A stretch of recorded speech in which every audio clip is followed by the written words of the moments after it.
Assalamualaikum warahmatullahi wabarakatuh. Perkenalkan nama saya Prudia Hafsah, NIM 22508011111107.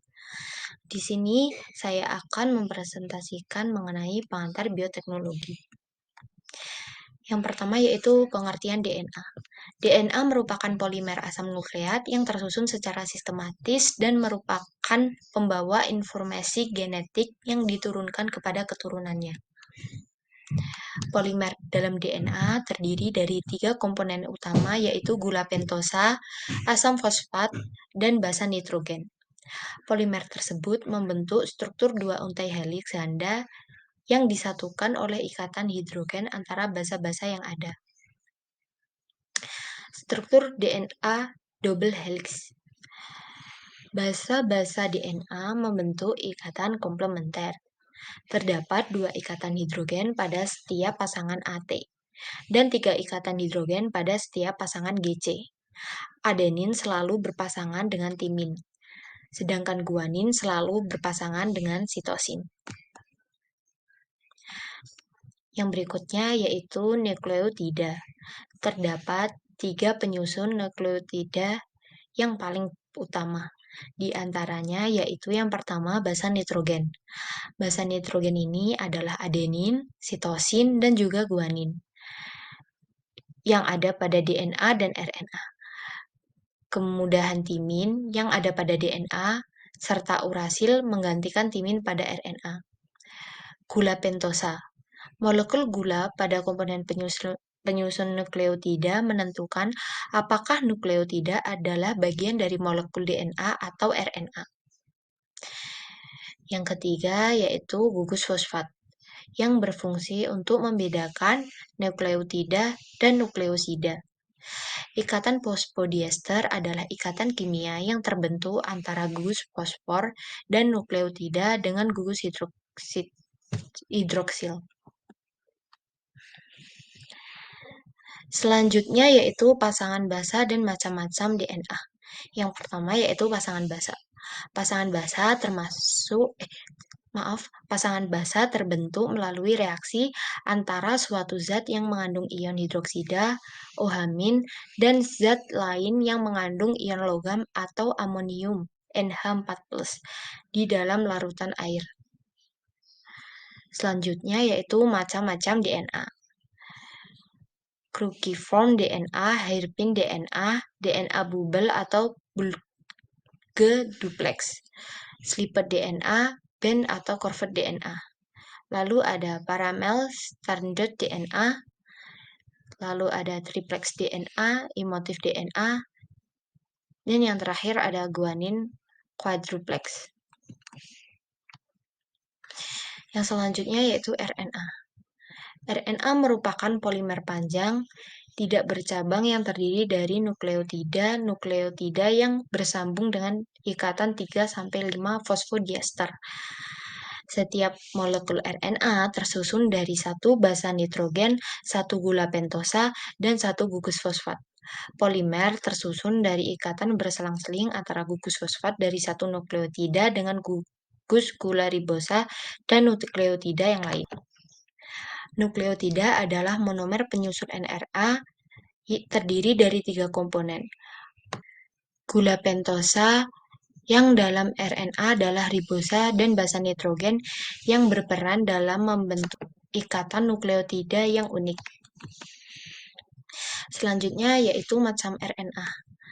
Yang pertama transfer RNA. Transfer RNA atau tRNA merupakan bentuk terkecil dari RNA. Karena ukurannya maka kadang disebut sRNA atau small RNA sebagai akibat bahwa ia tinggal di dalam cairan bagian atas dari larutan.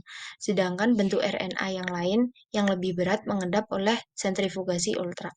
Yang kedua yaitu rRNA, yaitu komponen struktural yang utama di dalam ribosom. Selanjutnya ada mRNA. mRNA atau biasa disebut messenger RNA merupakan komponen yang bertugas membawa pesan atau kode genetik dari kromosom ke ribosom. Kemudian, menjadi cetakan untuk menentukan spesifikasi urutan asam amino pada rantai polipeptida. Selanjutnya yaitu perbedaan antara DNA dan RNA. Yang pertama yaitu letaknya. DNA itu terletak di inti sel, sedangkan RNA terletak di inti sel, sitoplasma, dan ribosom. Dari segi bentuknya, DNA pita spiral ganda, sedangkan RNA pita tunggal. Komponen gula DNA yaitu deoksiribosa, sedangkan RNA ribosa. Ukuran DNA sangat panjang, sedangkan ukuran RNA pendek. Basa nitrogen, purin, adenin, guanin, pirimidin, sitosin, timin. Sedangkan basa nitrogen dari RNA, purin, adenin, guanin, pirimidin, sitosin, urasil. Lalu ada kadar. Pada DNA ini kadarnya tidak dipengaruhi oleh kecepatan sintesis protein. Sedangkan pada RNA berubah-ubah menurut kecepatan sintesis protein. DNA itu sendiri memiliki fungsi yaitu mengendalikan faktor keturunan dan sintesis protein. RNA berfungsi sebagai sintesis protein. Selanjutnya yaitu dogma sentral. Dogma sentral adalah konsep dasar dalam biologi molekuler yang menjelaskan aliran informasi genetik dari DNA ke RNA dan kemudian dari RNA ke protein. Selanjutnya yaitu transkripsi. Proses sintesis molekul RNA menggunakan DNA sebagai template disebut transkripsi. Molekul RNA yang disintesis mempunyai urutan basa yang komplement dengan salah satu rantai DNA. Menghasilkan 3 jenis molekul RNA yaitu mRNA, tRNA, dan rRNA. Promotor untuk memulai transkripsi dan terminator untuk penghentian transkripsi. Proses ini melibatkan 3 tahap, yaitu ada inisiasi, elongasi, dan terminasi. Inisiasi yaitu RNA polimerase menempel pada daerah pangkal transkripsi atau yang biasa disebut dengan daerah promoter untuk memulai terjadinya transkripsi. Kemudian RNA polimerase berikatan dengan kumpulan protein yang ada sampai akhirnya membentuk kompleks inisiasi transkripsi. Selanjutnya, RNA polimerase membuka untaian DNA yang double helix. Yang kedua yaitu ada elongasi atau elongation. Setelah rantai DNA yang double helix terbuka, selanjutnya RNA polimerase menyusun untaian nukleotida RNA yang sesuai dengan pasangan basa nitrogen yaitu arah 5 ke 3 sampai terjadi pemanjangan RNA. Selanjutnya setelah terjadi pemanjangan RNA, maka akan membentuk pasangan basa adenin A dengan urasil U. Selanjutnya yaitu proses terakhir yaitu terminasi. Proses terminasi berlangsung pada daerah terminator yang mana daerah ini mempunyai susunan DNA yang memiliki fungsi untuk menghentikan transkripsi. Kemudian rantai DNA akan menyatu kembali dengan RNA polimerase. Bagian mRNA yang sudah terbentuk selanjutnya akan terlepas dari DNA. Selanjutnya ada translasi.